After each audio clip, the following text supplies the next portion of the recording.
बच्चों बच्चों मैं Neha Srivastava government Jubilee inter college Gorakhpur से। बच्चों आज हम क्लास 9th साइंस का chapter number 2 is matter around us pure का तीसरा लेक्चर डिस्कस करेंगे। बच्चों इसके दूसरे लेक्चर में आपको बताया था मैंने सॉल्यूशंस के बारे में। वहां पर आपको बताया था कि सॉल्यूशंस के दो कंपोनेंट होते हैं, सॉल्यूट और सॉल्वेंट। आपको सॉल्यूट और सॉल्वेंट का डेफिनेशन बताया था। फिर आपको मैंने सॉल्यूशंस के बारे में बताया था कि किस तरह से सैचुरेटेड सॉल्यूशन बनता है, अनसैचुरेटेड सॉल्यूशन क्या होता है और सॉल्युबिलिटी क्या होती है। सॉल्युबिलिटी किस तरह से टेम्परेचर के बदलने पे बदल जाती है ये भी आपको बताया गया था। आज के इस तीसरे लेक्चर में हम डिस्कस करेंगे types of solution on the basis of particle size. बच्चों पार्टिकल के साइज के बेसिस पर भी हम सॉल्यूशंस को तीन कैटेगरी में बांट सकते हैं। तो आइए देखें कि वो तीनों कैटेगरी क्या क्या है। बच्चों वो तीनों कैटेगरी है ट्रू सॉल्यूशन, कोलॉइडल सॉल्यूशन और सस्पेंशन। लेकिन इसको समझने के लिए सबसे पहले हम एक एक्सपेरिमेंट करेंगे और उसके बाद हम डिसाइड करेंगे कि ट्रू सॉल्यूशन, कोलॉइडल सॉल्यूशन और सस्पेंशन के क्या क्या कैरेक्टरिस्टिक फीचर्स हो सकते हैं। तो चलिए हम शुरू करते हैं एक्सपेरिमेंट से। बच्चों इसके लिए हम 3 बीकर्स ले लेंगे और तीनों बीकर में एक बराबर पानी ले लेंगे। अब आप देखिए पहले बीकर में मैंने वाटर लिया है और इसमें थोड़ा सा कॉपर सल्फेट डाल करके अच्छे से मिक्स कर लिया। और जब आप मिक्स करेंगे तो देखेंगे आपको कोई भी पार्टिकल नजर नहीं आ रहा है। दूसरे वाले बीकर में हमने वाटर लिया और उसमें थोड़ा सा इंक डाल दिया। यहां पर भी हमको पार्टिकल्स दिखाई नहीं देंगे। और तीसरे वाले बीकर में हमने मडी वाटर लिया था और वहां पर आप देखेंगे कि आपको पार्टिकल्स जो है मडी वाटर में आपको दिखाई पड़ेंगे। अब आइए देखें कि इन तीनों तरह के सॉल्यूशंस को डिस्कस करने के लिए हमें क्या क्या करना पड़ेगा। सबसे पहले बच्चों हम पार्टिकल साइज के बेसिस पर उनको डिस्कस करेंगे और फिर हम देखेंगे वो किस तरह का मिक्सचर हो सकता है, होमोजीनियस हो सकता है या हेट्रोजीनियस हो सकता है। होमोजीनियस मिक्सचर के बारे में आपको पिछले वीडियोस में बताया था कि होमोजीनियस मिक्सचर वो मिक्सचर होते हैं जिसका कंपोजिशन यूनिफॉर्म होता है और जो हेट्रोजीनियस मिक्सचर्स होते हैं उनका नॉन यूनिफॉर्म कंपोजिशन होता है। फिर हम scattering of light beam bye particles को डिस्कस करेंगे। इसमें हम क्या करेंगे, इसमें हम इन तीनों सॉल्यूशंस को अंधेरे में रख देंगे और फिर टॉर्च की एक लाइट जलाएंगे जिससे लाइट की बीम इन तीनों बीकर्स पे पड़े। तो आप देखिएगा कहीं पर हमको जो लाइट की स्कैटरिंग होगी पार्टिकल्स के थ्रू वो किसी किसी सॉल्यूशंस में नजर आएगी और किसी किसी सॉल्यूशंस में नजर नहीं आएगी। तो उसके बेसिस पर हम इन तीनों को डिफरेंशिएट करेंगे। फिर हम फिल्टरेबिलिटी को चेक करेंगे। फिल्टरेबिलिटी को कैसे चेक करेंगे बच्चों, हम इन तीनों तरह के सॉल्यूशंस को फिल्टर पेपर और एनिमल मेम्ब्रेन से पास कराएंगे और उसके बाद देखेंगे कि किसके थ्रू ये पास हो जाते हैं और किसके थ्रू ये पास नहीं होते हैं। और फिर हम क्या करेंगे, settling of particles under gravity. उसके बाद हम इन तीनों तरह के सॉल्यूशंस को बिना डिस्टर्ब किए थोड़े समय के लिए छोड़ देंगे और देखेंगे कि किसमें पार्टिकल्स नीचे बीकर के बॉटम पे बैठ गए और किसमें बॉटम पर नहीं बैठे। तो आइए हम इन सभी पॉइंट्स को एक एक करके डिस्कस करते हैं। सबसे पहला पॉइंट है visibility of particles bye naked eye. बिना किसी एपरेटस की हेल्प लिए आप डायरेक्ट अपनी आईज से पार्टिकल्स को देखने की कोशिश करिए। आप इस वाले केस में देखेंगे जिसमें आपने वाटर और कॉपर सल्फेट लिया है तो आप देखेंगे कि आपको कोई भी पार्टिकल नहीं दिखाई दे रहा है, आपको क्लियर सॉल्यूशन दिखाई दे रहा है। तो क्या हुआ यहाँ पर, पार्टिकल्स आर नॉट विजिबल। अब आप कोलॉइडल सॉल्यूशन की तरफ चलिए, वहां पर आपने क्या लिया था, वाटर और इंक। उसके भी पार्टिकल्स आपको डायरेक्ट आपकी आईज से नहीं दिखेंगे तो वहां भी क्या हो गया, पार्टिकल्स नॉट विजिबल। अब आप मडी वाटर को देखिए, मडी वाटर में आपको पार्टिकल्स दिखाई देंगे तो यहाँ पर क्या हुआ, पार्टिकल्स विजिबल। ऐसा क्यों हुआ बच्चों, ऐसा पार्टिकल साइज की वजह से हुआ। देखिए यहाँ पर अगला पॉइंट भी हमारा वही है, particle particle size. True solution के केस में हमें पार्टिकल्स इसीलिए नहीं दिखाई दे रहे थे क्योंकि पार्टिकल साइज 1 नैनोमीटर से भी कम थी। कोलॉइडल सॉल्यूशन के केस में जो पार्टिकल साइज थी वो 1 नैनोमीटर से अधिक होती है और 100 नैनोमीटर से कम होती है, या दूसरे शब्दों में हम कहें तो पार्टिकल साइज 1 नैनोमीटर से 100 नैनोमीटर के बीच की होती है। तो ये भी साइज हमको डायरेक्ट अपनी आई से नहीं दिखेगी। और जो तीसरा केस है सस्पेंशन का, उसमें पार्टिकल साइज बहुत बड़ी होती है, 100 नैनोमीटर से ज्यादा, वो हम डायरेक्ट अपनी आई से देख सकते हैं।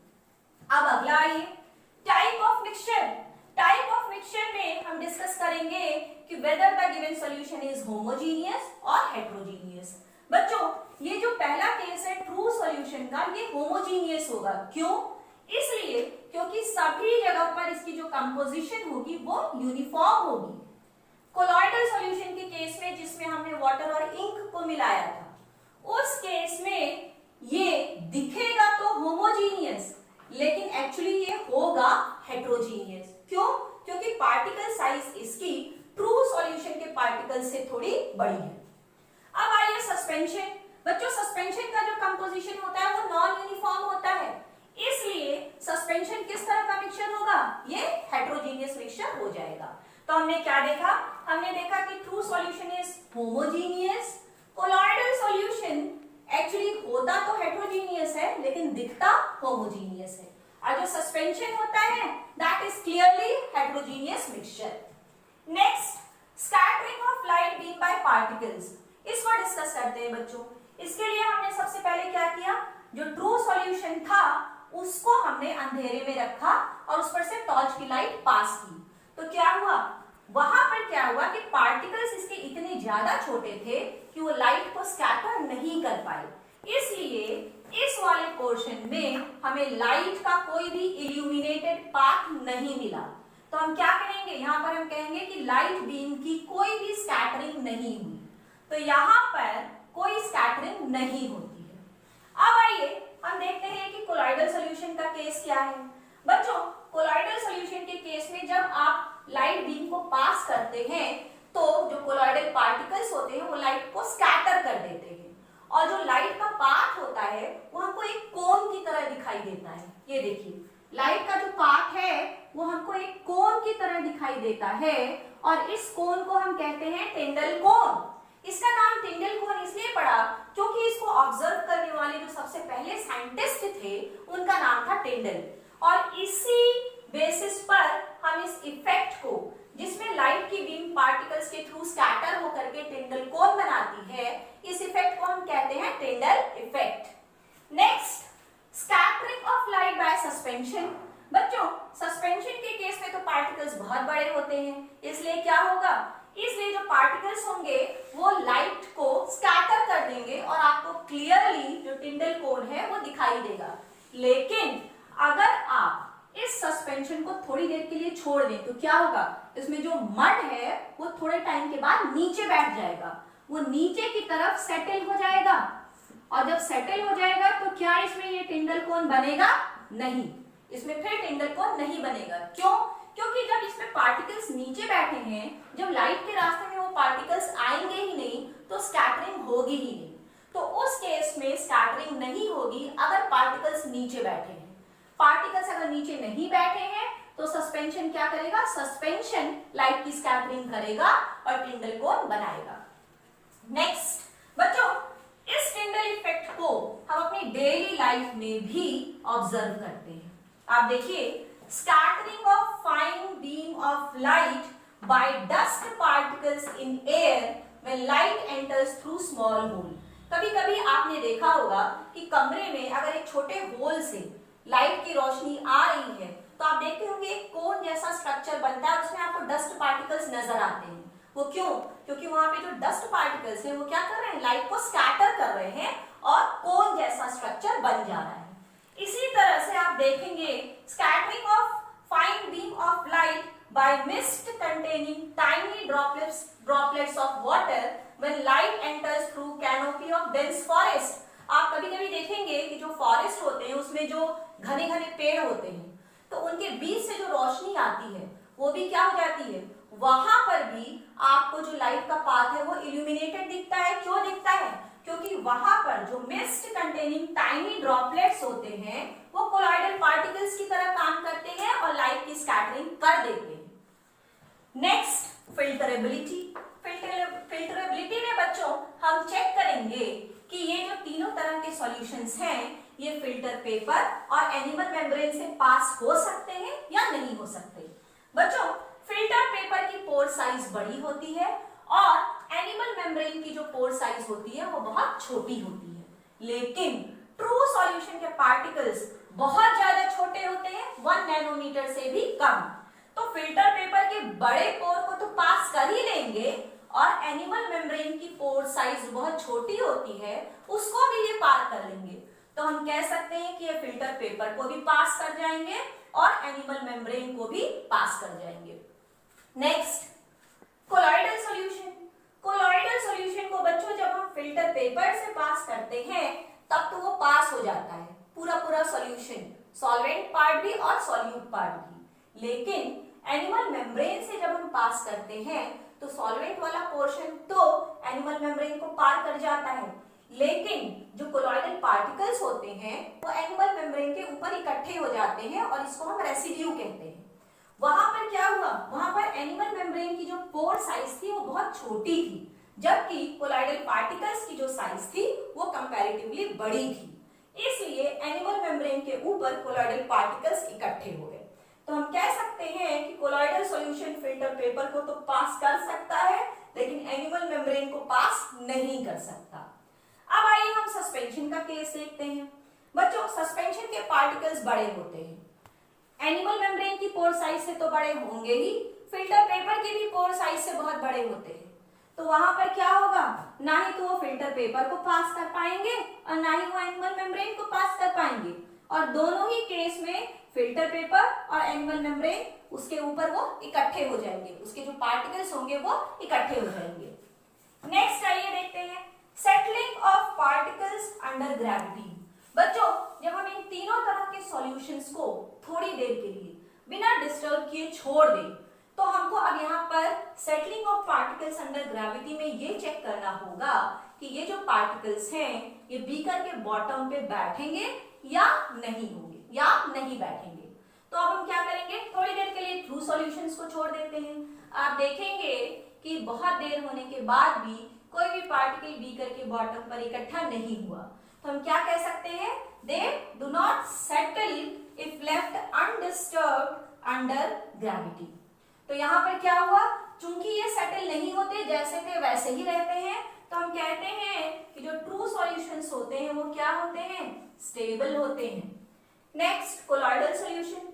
कोलॉइडल सॉल्यूशन को भी आप थोड़ी देर के लिए छोड़ दीजिए तो आप देखिएगा उसके भी जो पार्टिकल्स होते हैं वो बीकर के बॉटम पर इकट्ठे नहीं होते, तो ये भी सेटल नहीं करते, जैसे थे वैसे ही रहते हैं। तो हम कह सकते हैं ये क्या होते हैं, ये भी स्टेबल होते हैं। अब आइए सस्पेंशन देखते हैं। सस्पेंशन में ये जो मडी वाटर है इसको आप थोड़ी देर छोड़ेंगे तो क्या होगा, इसमें जो मड वाला पोर्शन है वो नीचे बीकर की तली पर बैठ जाएगा, तो ये सेटल हो जाते हैं।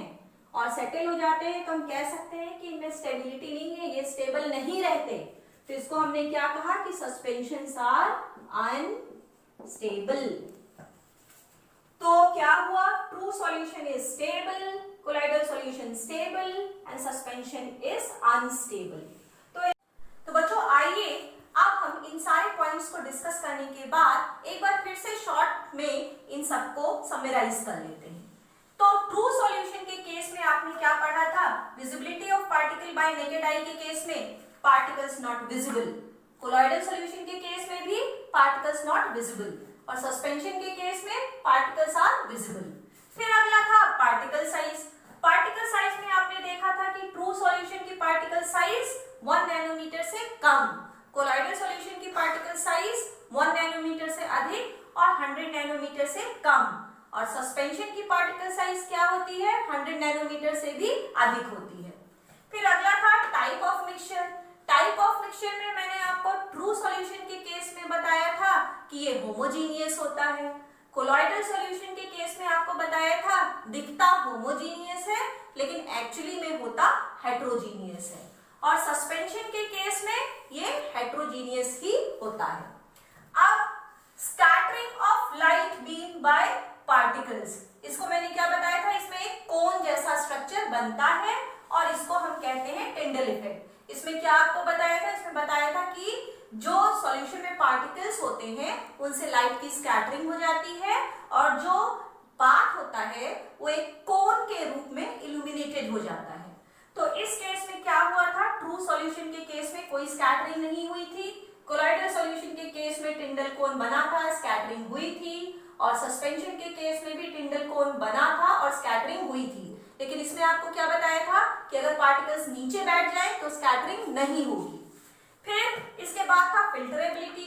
फिल्टरेबिलिटी में आपको ट्रू सॉल्यूशन के केस में बताया था कि ये फिल्टर पेपर से भी पास हो जाता है और एनिमल मेम्ब्रेन से भी पास हो जाता है। कोलॉइडल सॉल्यूशन के केस में बताया था फिल्टर पेपर से तो पास हो जाता है लेकिन एनिमल मेम्ब्रेन से पास नहीं होता है। और सस्पेंशन के केस में आपको बताया था कि फिल्टर पेपर और एनिमल मेम्ब्रेन दोनों से पास नहीं होता है। फिर जो लास्ट पॉइंट था settling of particle under gravity, इसके केस में आपको बताया था कि ट्रू सॉल्यूशन सेटल नहीं होते इसलिए ये स्टेबल होते हैं। कोलॉइडल सॉल्यूशन भी सेटल नहीं होते इसलिए ये भी क्या होते हैं, स्टेबल होते हैं। सस्पेंशन में आपको बताया था कि ये सेटल हो जाते हैं इसलिए हम इनको स्टेबल नहीं मानते। तो ये था बच्चों आज के इस थर्ड लेक्चर में ट्रू सॉल्यूशन, कोलॉइडल सॉल्यूशन और सस्पेंशन की कैरेक्टरिस्टिक प्रॉपर्टीज। Thank you.